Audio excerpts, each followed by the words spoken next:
What's going on,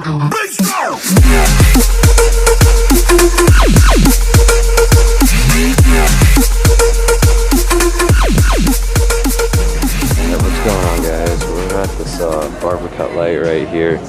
I just saw a bunch of people go for this iPhone 5S. Like, they must have spent $50 on it. They probably could have got that $50 gift card, huh?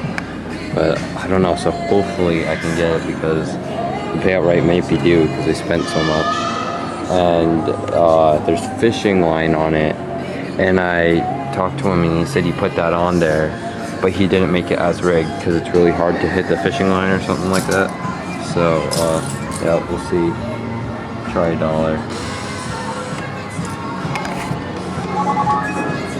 Alright, let's see if you can win it.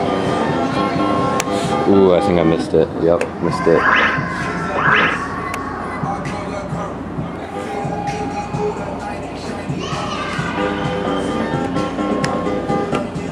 No way.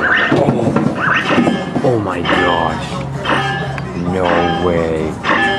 Oh my gosh. iPhone 5S from Barber Cut Light for $2. Heck yeah. Oh my gosh, I've never won anything this big before. Dude, that's awesome. Oh my gosh, I can't believe I did that. That is sweet. iPhone 5S for $2.